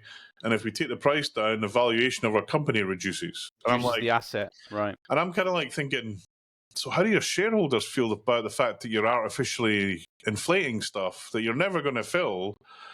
How do they feel about that? Because to me, it feels like an Enron, where they're saying everything. Google Enron for those of you that are older than 5. It feels, or younger than 5. It feels like it just doesn't feel right to me. And I spoke to so many organizations, and then there was a couple of ones that weren't suitable because, and I'm not saying everyone's bad, by the way, but there is a glut of property that isn't being rented because it's unaffordable, and then that also pushes the rates hard, and there's like a domino effect of the impact. We got close on a place near Croydon, but the rates, the cost, the VAT just wasn't feasible. Our membership fee would be, ridiculously high, and we just knew the members couldn't afford it. It's not like they wouldn't. If they had the money, they would probably pay us, but there's just an affordability risk. So we kept looking. I'll be honest with you, I was starting to get to a place where the club's done. We're not going to. Sad. Well, yeah, we're not going to find anyone. And actually, Diane, who's one of the kind of folks that's part of the PBR and UK Open team, she pinged the event. She was looking. I mean, we were all looking, trying to find venues. She pinged the venue, and I was like, this is and then the price for me was quite interesting. So it wasn't cheap, but it wasn't ridiculous. And then a few phone calls, and look, we haven't closed the deal, but I think we will. We've been negotiating with them for a while. It's 4,000 square feet, which means we can fit in 150 pinballs. Oh, look, you've just solved your space problem. I'm in buying mode again. Yeah. So, so we are. I mean, the building's got some work to do. The toilets are a mess. They need to be completely redone. It doesn't have a kitchen. I was going to say, does that mean then you think you'll adjust membership pricing, stuff like that? Yeah. So I mean, we haven't finalised on all of this, but what we have told the existing members is that membership is going to go up to £50 a month. Now, that's a lot. We're kind of doubling it, actually, because our costs have doubled. They've gone up more than double.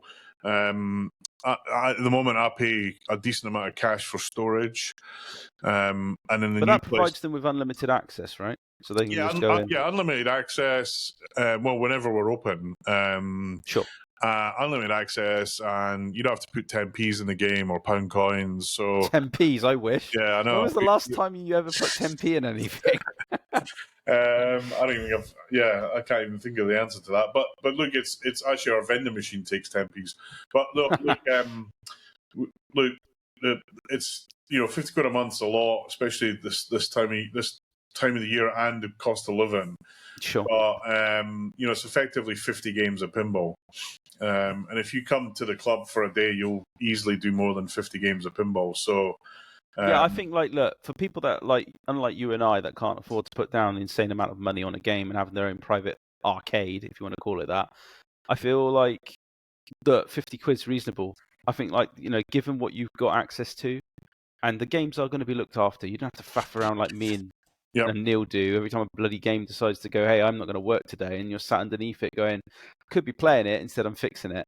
You don't have to worry about that. So I can see the benefits, definitely. And I sympathise that, it's a lot for these people, but I suppose what would happen realistically is if you were to double your membership, you could look at reducing those costs. Well, right? Exactly. So look, we're being a bit cautious on the numbers. Sure. We'd rather have a little bit more money than not quite enough.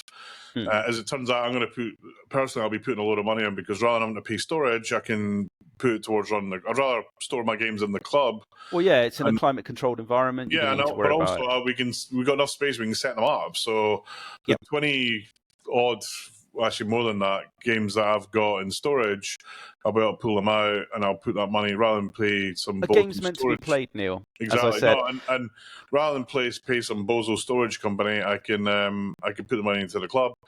We haven't finalised on guest pricing yet, but we'll probably announce that when we open.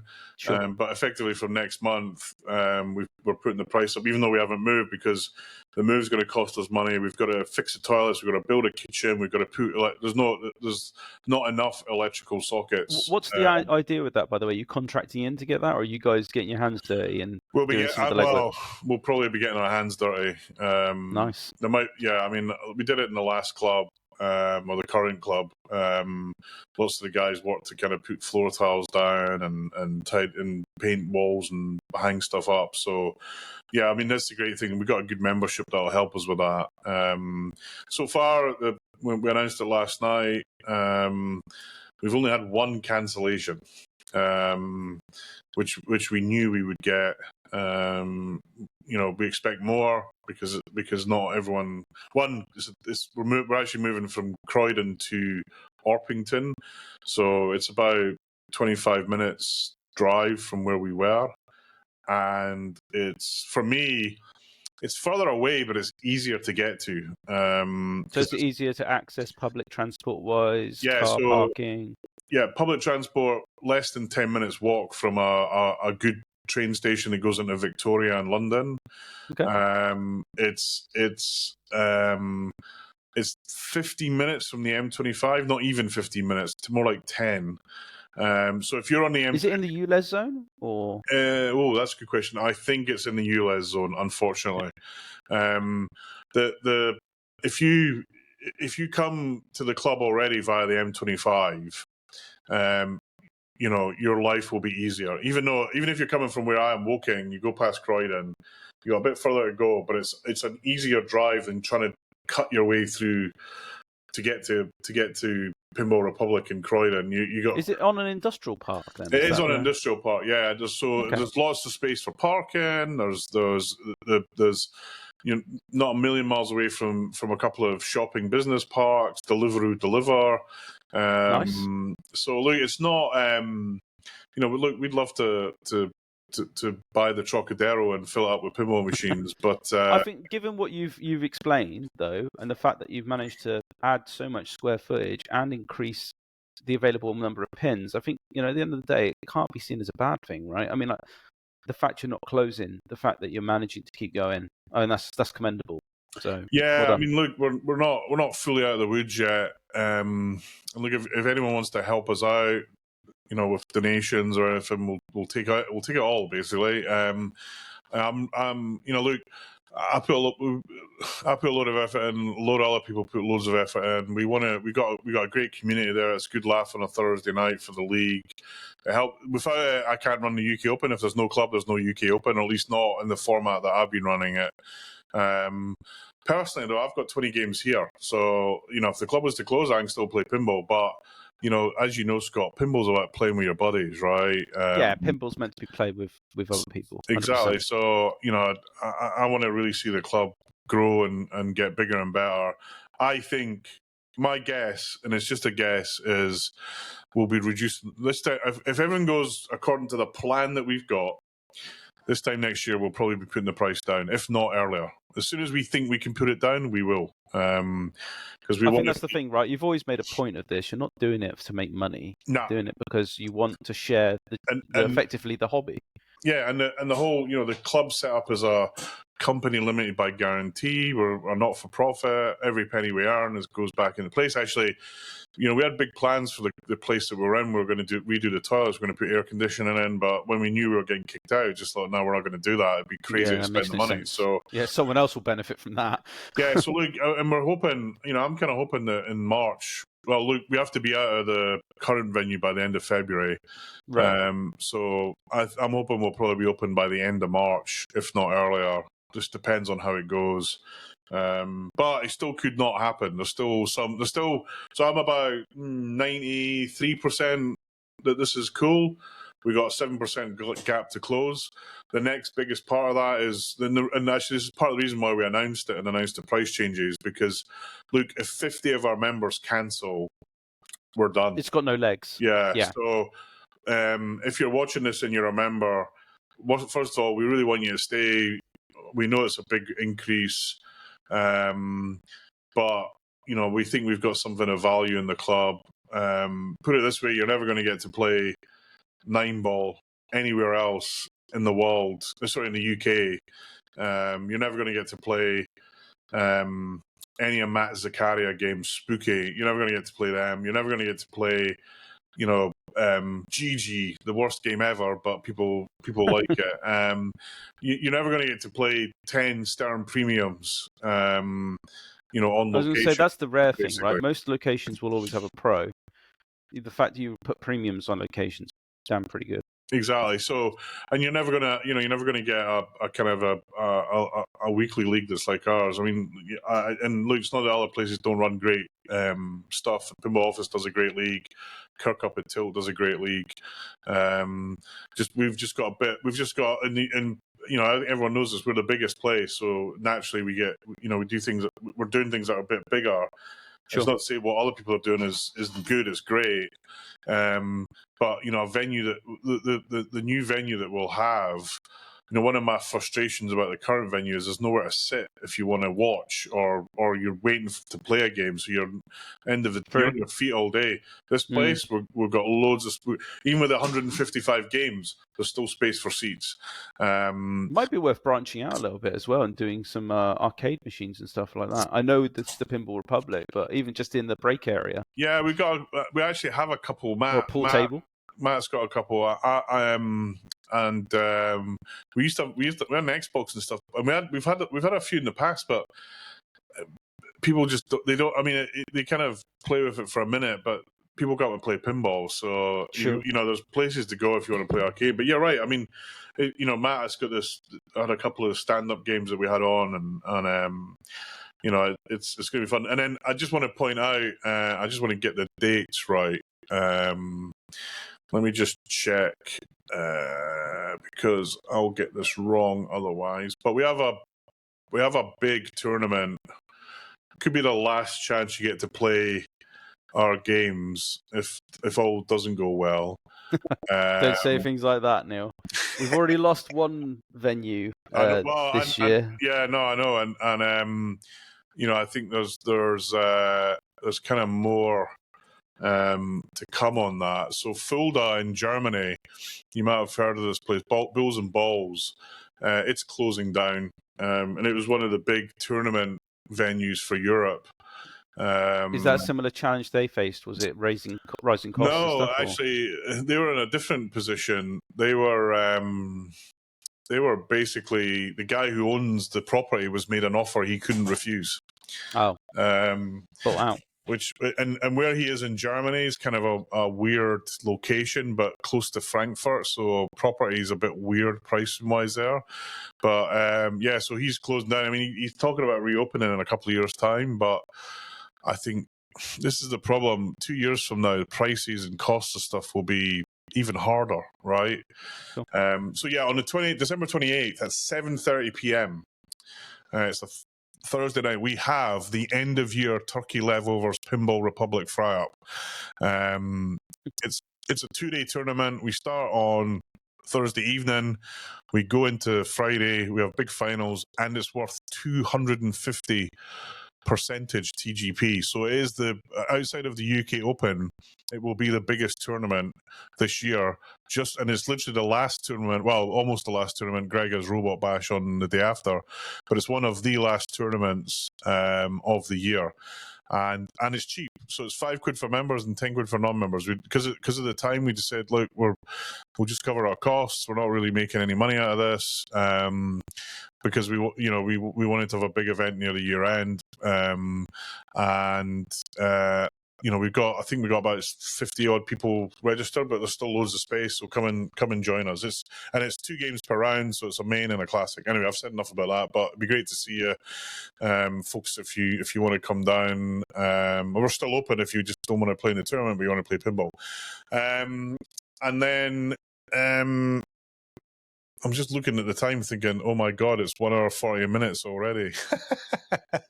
We always love to talk, you and I. That's one thing so to I'm going to say. do like mod of the week. There it was. That's it done. That's going to my James Bond 60th. Scott, next time we need to, like, you got Cyberpunk in the background there, mate. It looks amazing. Out of you. Yeah, a It little bit looks out of you. amazing. It's nearly done. We should definitely spend a bit of time covering that next time, and see where you've got to on that. And then I'm good. And then if all goes well, I'll be in Indisc in the new year. So watch out for that. It'll be streamed on Twitch on IE Pinball, and I'll probably do a bit of pinball streaming over the festive season as well. Yeah, it would be good to hear if, hopefully, as you say, you get a chance to play Texas Chainsaw Massacre or Looney Tunes or both. Yeah, either one I'd be quite happy to play. But I'm kind of, for the first time in a while, I'm excited about a spooky game. Oh, there you go. Just shows you, everyone think, and I mean, the thing that's putting me off is the usual, will it break? And I just look at the Scooby-Doo folks, and it, We had our fair few issues, didn't we, in the UK, guys, where their decals came damaged in transit. Yeah, I mean, either in transit or beforehand. I feel for all sides on that, and it's such a weird one. It just looks like to me they didn't put enough padding down, so when they strapped it's the straps that are chewed into the decal and then caused it to ripple. It's painful to see stuff like that, I have to say, especially on such a beautiful looking game. Well, yeah, the cabinet art's beautiful, right? And it being on the coin door is the absolute worst place it could possibly be, because it's going to be in everyone's lineup the most visible part. And finally, I just wanted to say, I wanted to correct something. Actually, I got two things to do. The first thing I wanted to correct for, a few episodes ago, I said that the Brits were invited to American Pinball. Actually, it was Alan and the glorious guys of Ireland that got us that invite, and we thank you hugely from the bottom of our hearts, Brian. Hey, Brian. Alan, and now that's a wind up. Sorry, man. I definitely mean Alan. Thank you for that. And look, I know I beat you at Godzilla, and it's hard for you whenever I say something, knowing that I beat you. And sorry, let me just rephrase it. I hammered you, but we love you, Alan, mate. You're a glorious guy, and ever the humble person you are. It was Neil. great. It was great to see you in Texas and to eat steak and drink beer with you guys, and appreciate the invite to American Pinball, which was awesome. And I didn't talk about American Pinball because I'm not allowed to, but they've got some cool stuff coming, for sure. And then the other for another episode. The other thing was the competition, which I'd completely forgotten about until a moment ago. So I'm going to randomly draw someone who's going to win the Galactic Tank Force. Yeah, the flyer and everything, right? Yeah. Actually, you know what I'm worried about? I'm worried about where it is in my pinball shed because it's such a mess. Let me just draw a name at random. It was episode... episode 6, yes. So, hold on. 1 second. Let me just find it. Here we go. Ever the organised person, you can tell me. I'm totally not. If you want to call out a number between... Hold on. 1, 2... No, that's not right. 1. We're going to call it a number between 1 and 5. 1 and 5. 4. 4. Okay. Mark Gatward, you are the winner of the flyer. And congratulations, Mark. Mark, if you're at... Yeah, well done, Mark. If you're at Pinball Republic next week, I'll give it to you then. If you're not coming, then now's a good reason to come. And we'll see you next week, mate. But thanks for that. Thank you. I got some other stuff to give away, but we'll figure that out next time because we're violent. I'm worried that the those of you that have got a stopwatch will be going nuts that we're 1 minute. It's the number one complaint, Neil. We need to be more time sensitive. More on 1 minute or 30. Even though we've had some great gags in this week's show, this month's show, this Millennium show. All that the end of the year show. The end of the year show. That's it. The end of the show. So well, hopefully not the end of the show, but yeah. Yeah, you know what I mean. It feels like the end of the show. Look, awesome. Look, this is episode 7. Scott and I have had a lot of fun doing this. Always appreciate feedback, good and bad. If we appreciate awards as long as they're judged well, and there's at least a 12-page essay that supports the award. Neil, it goes without saying, we need to say one thing, right? No, it's not contentious. Not contentious. I want you to tell me what your pinball machine of the year was. Oh, right, okay. Pinball machine of the year. Oh, that is a tricky question. I am going to go with... See, for me, Pulp Fiction hasn't shipped yet. Yeah, do you know what? So if it hasn't been made, it's not being considered. So if that's it, it's the bottom line on that rule. So we'll have that as a rule. That's out. For me, it's James Bond's 60th. Really? Yeah. And so above like Foo Fighters, above Scooby-Doo, above all those other elements. Yeah, it's a phenomenal game. I mean, a close second is maybe not a close second. Actually, not a close second, and this will freak a lot. Elton John? Elton John. It would be. I think Elton John's awesome. I just wish it wasn't made by crooks. I said non-contentious, Neil. Their customers. They're not crooks. Of course they're not crooks. That was a joke. Chill out. Yes. Take a chill pill, Jack. Look, Steve Ritchie will have your throat next time. Yeah, he will do. He will. Blade Runner. No, I think I think Elton John is JJP's best game by a mile, and it has this thing on them called Radcals, and they've been around forever. By the way, you wouldn't have thought, right? No, but they have been around for a very, very, very long time. They're made by Mirko and his band of amusing people. Oh, and that's the one other bit of news. My Quicksilver's away to have its playfield done again because the last Mirko playfield fell apart. So, oh dear. So how's more question then is how's the theatre holding up? Oh, Theatre's holding up amazingly. Actually, we had a family event and it was the most played game. I'm pleased. Yeah, it's playing beautifully, mate. Honestly, it's a joy. My wife finally saw it, and she was like, "Wow, this looks awesome." I was like, "Yeah." Mate. If you need a pinball machine refurbished and you can't find anyone and no one else is available, maybe you can hire the Rundle team. It's awesome, and I need to get in the queue for something else for you to do. Yeah, absolutely. You know, if you want to bring something my way, I've got a Christmas period where I'm not doing anything at the moment. Yeah, I got. If you want, and by the way, if the club doesn't if we don't find the club getting back together, I've got about 60 games I want to loan out free of charge. So. Because all you'll have to pay for is transport, but because I'm not going to sell them. But let's hope that all pans through. I'll be honest with you. I am super confident about it. And actually, if I wasn't confident about it, we wouldn't have shared the news.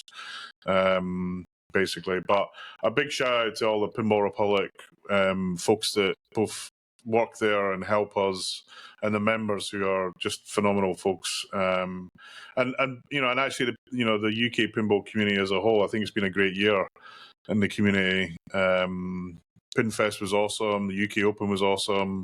We've had some really good events. I was at Peters in Salisbury, Special and Lit. It's fantastic. Tilt running events. Retroids is getting bigger. I think there's a huge amount to be positive about. Yeah, including I'm banned from the forum, so you don't have to listen to me waffle anymore. I think what you known as now deleted member 63 or something like that. Actually, if you want a T-shirt with that on it, they're currently being printed. So I will have that T-shirt in the new year for those that want one, along with Pinball Forum Troll. They are available at a store near you. And Scott, mate, it's been great doing these with you. It's been a lot of fun. We've had a few bumps on the road in terms of my technical setup not working, but your internet I've connection finally fixed it. Look, this has been the first episode, I must say, where there's been 0 packet loss, no interruption, no drop in audio. Great. Mate, after the last one, I went freaking mental. Actually, it turns out I had a dodgy switch. There was one. So I've got like all these. I've got a cable that goes from the shed, a cable that goes from a garage, a cable that goes from a kitchen, a cable that goes upstairs, and they all meet on this one switch. And the port coming out of the switch then goes into the house. In the house, everything's fine. Outside the house or upstairs, it's a shit show. And I was like, what the hell? And then the reason I hadn't fixed it was because I just didn't spend any time on it. But after the last time, it just drove me nuts. Yeah. Anyway, it's now fixed and working. Actually helpful if those of you that are into network stuff, labeling things is always a must do. But if you can find the label gun, which I can never find. So yeah, look. To finish off, your game of the year, Scott. My game of the year, it is close. I'd say if I was a fan of Elton John, because I'm not really, the theme doesn't do much for me. I think it's a music light show in a box, right? It's probably, as you say, their best game. The flow looks amazing. I can't connect with the music. It's too much of a gap for me. So that's the only reason. I am always a stickler for themes. Yeah. So that aside, I think it's got to be Scooby-Doo for me. Okay. I know it's not everyone's like cup of tea, but I think like I liked it. When I played it, I enjoyed it. I would have one. I think I would have one. So I will keep an eye out. Eventually, somebody I imagine will get bored of it. Someone will be selling one for $4,000 less than they paid for it. Yeah, exactly. Go back to what I said earlier. This is the other thing, right? Honestly, there are some people that are delusional about the value of their game on the forum right now. And let me tell you, if people are offering you close to the price, it's 500 quid here or there, you should take it, because when Jaws arrives and the world is flooded with 5 million Godzillas, in March, when the next Stern game comes out, if it's Pokemon or if... you think it'll be that soon? So they'll do a March, Jaws now? It'll be announced in March, and you'll be able to play it in April. That is the standard Stern cycle, or it was before they went to 2 games. And then, look, all these Elton Johns, people are seeing Elton John, they played it, they're starting to play it. That's going to sell more than people think, I believe. Sure. So if you're sitting on like a 3-year-old premium or LE and you think it's worth 10 grand,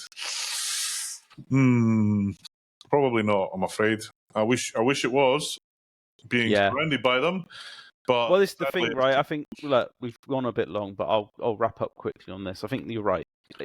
LEs, I used to think they would hold their value, but even LEs don't feel that safe anymore, because Stern have gone and said, hey, here's another one, and we're just going to call this the LE Plus or the Super LE or the whatever 40th edition. So I don't know. I think the safest money is buying a Pro these days. Probably less likely to lose the most money on it. Absolutely. If you don't want to lose money, that is the way to go.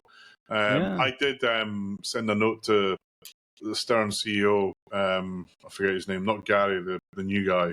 The new CEO. And said to him, mate, you're like, I'm a guy that buys LEs, and right now I'm thinking, why should I bother? And I said to him, convince me why I should keep buying LEs. He hasn't responded, and to be honest, I didn't expect a response, but I will catch up with him in the new year and have a chat with him. But look, so we got Scooby-Doo and James Bond, 2 icons of our youth. I think so, yeah. That continue being reinvented, just like me and Scott. And all that remains to say is, look, we wish everyone an amazing and Merry Christmas. Yeah, have a good New Year and a happy Christmas. Yeah, and Luke, enjoy pinball over the year. If you're bored, you know, you're near the Woking area, ping me, and if I'm around, you can come and play. Anyone who's in the area, have a game of Venom. If you're really bored, come to Pinball Republic when we're open. We're actually closed until we're actually tonight's our last open night until the 28th, where we got that event. But if you got location pinball local to you, go visit them during this holiday season, because they could do with the money. Stick some quids in it. Go to Tilt, Kirk's open throughout. Go to Retroids. They've just got a new venue that looks absolutely amazing. And you know, give them some cash, because they could do it for right now. And all that remains to say is adios. We will see you in the new year. Probably towards the end of January, when I've sobered up from New Year, and Spoken like a true Scot. yeah. Actually, I don't drink a lot. It was a lot of bollocks, but Okay. no, yeah. It's a crazy time, the festive season. Make sure you find some time to enjoy it, because it can always be about rushing around and going crazy. And then it's over, and you think, crikey, is it over already? So find some time. I'm going to be playing a bit of Fortnite, a bit of pinball, and playing with hopefully some new toys that Santa's going to bring me. Well, good. Thanks, everyone. And vote for us, please.